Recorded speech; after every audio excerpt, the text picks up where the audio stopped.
Assalamualaikum warahmatullahi wabarakatuh. Saya Rani Sukmawati. Di sini saya bertugas menggantikan guru ekonomi bisnis yang kebetulan hari ini beliau tidak dapat menghadiri pelajaran kita kali ini. Sebelum kita memulai kegiatan mengajar kita hari ini, langkah baiknya kita berdoa menurut agama dan kepercayaan masing-masing. Berdoa dipersilakan. Berdoa selesai. Nah, sebelum kita lanjut ke materi, Ibu akan absen terlebih dahulu ya. Nah, untuk yang pertama di sini ada Afifudin, yang kedua ada Wulan, yang ketiga ada Abdul. Nah, di sini sudah ada di kelas semua ya. Yang ada yang di luar. Lanjut saja. Ibu di sini akan nge-review tentang mata pelajaran kalian di minggu lalu tentang menerapkan prosedur kelengkapan dokumen pedagang dalam dan luar negeri ya. Sini singkat aja, sumber hukum ekspor kita sudah dikeluarkan oleh Menteri Perindustrian dan Perdagangan di nomor 182 tahun 1998 tentang ketentuan umum di bidang ekspor. Nah, ekspor sendiri itu kegiatan mengeluarkan barang dari daerah pabean. Eksportir terdaftar yaitu perusahaan atau perorangan yang melakukan kegiatan ekspor. Nah, kemudian eksportir terdaftar itu harus mendapat pengakuan dari Menteri Industri dan Perdagangan untuk mengekspor barang tertentu sesuai dengan undang-undang yang berlaku. Di sini ada daerah pabeannya, tentu saja wilayahnya yang yaitu meliputi Republik Indonesia dari darat, perairan, terus ada juga ruang udara, dan di zona ekonomi eksklusif dan landasan ketentuan yang di dalamnya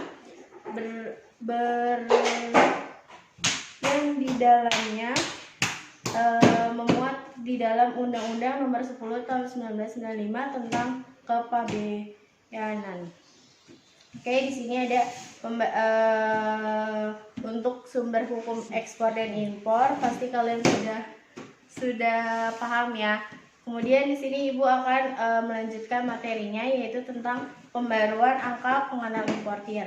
Nah, sebelum lanjut materi ini, apakah ada yang mau bertanya? Enggak ada ya. Ibu lanjut aja. Nah, di sini ada API untuk umum dan APIU, APIP dan APIS umum dan APIS produsen yang telah diterbitkan sebelum atau pada tanggal ditetapkan keputusan ini. Nah, wajib diperbarui dalam jangka selambat-lambatnya 6 bulan sejak ditetapkannya keputusan. Nah, bagi yang melanggar di sini tuh ada sanksi.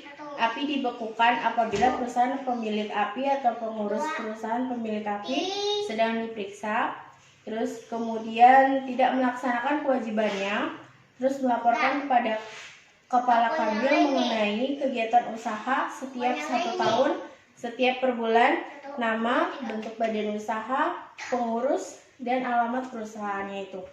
Nah, API yang telah dibekukan dapat dicairkan apabila dinyatakan tidak bersalah atau dibebaskan dari segala tuntutan hukum yang telah mempunyai kekuatan hukum tetap dengan melampirkan amar pengadilan.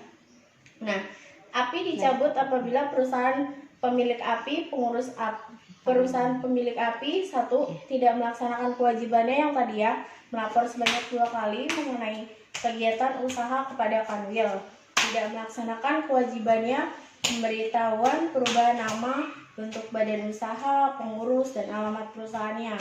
Nah, jadi kalau misalkan kita mau pindah usaha atau mengganti nama, itu wajib lapor ya ke Kanwil.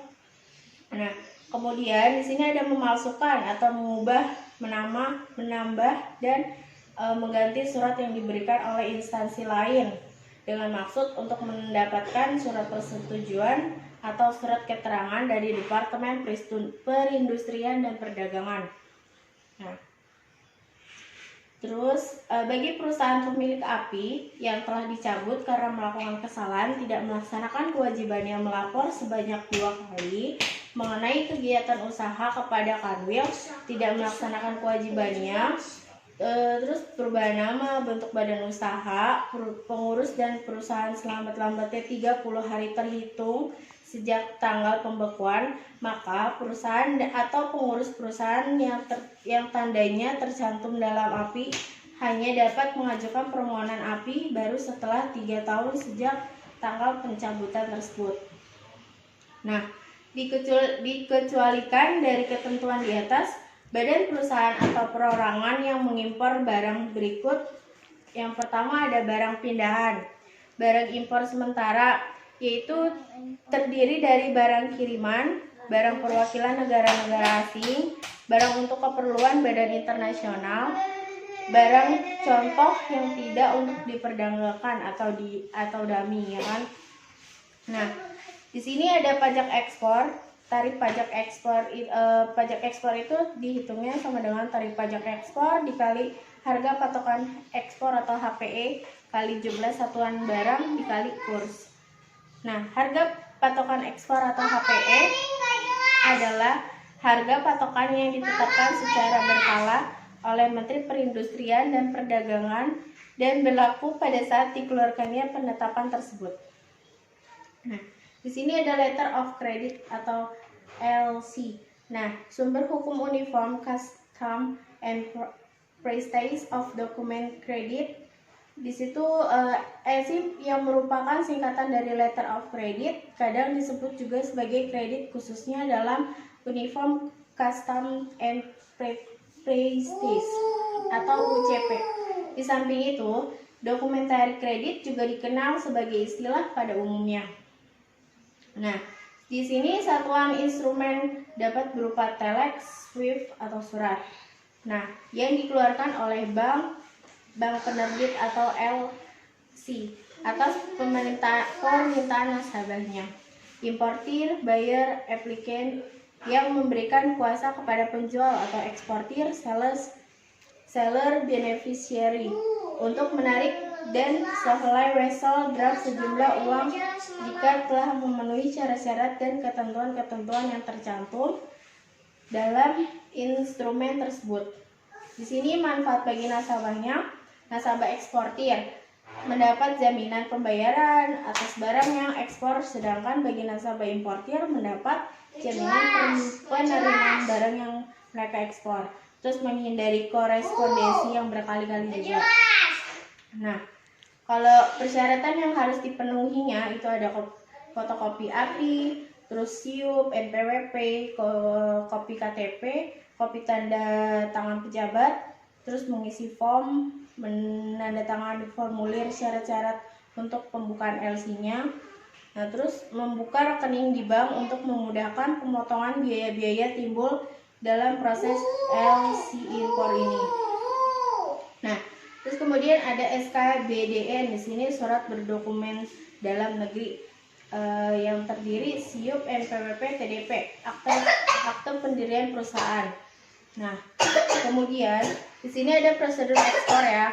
Nah, beberapa peraturan ekspor yang diketahui. Satu, syarat ekspor itu memiliki surat izin usaha atau perdagangan yang kita kenal itu SIUP. Nah, yang kedua memiliki surat izin usaha dari departemen teknis atau lembaga pemerintah. Yang kedua, kelompok mata dengan ekspor. Kemudian mata dagang ekspor Indonesia dikelompokkan menjadi yang pertama ada barang yang diatur tata niaga ekspornya, yang kedua ada barang yang diawasi ekspornya, yang ketiga barang yang dilarang ekspornya, yang keempat ada barang yang bebas ekspornya. Kemudian di sini ada komoditas pertanian di luar poin 1 sampai 3 tersebut di atas. Yang pertama ada kode HS atau the Harmonized System. Sistem kode digunakan untuk menunjuk komoditas secara spesifik sehingga dapat terhindar dari pemilihan komoditi yang diperjualbelikan. Nah, sehingga penyebutannya menjadi digit pertama menunjukkan bab, digit berikutnya menunjukkan pos, digit selanjutnya menunjukkan subpos HS. Nah, yang kedua, 2 digit terakhir itu menunjukkan subpos nasional. Contoh sebagai berikut ya. Di situ ada, kalian bisa lihat sendiri masing-masing contohnya. Nah, kemudian ada kontrak dan syarat-syarat penjualan atau terms of sale.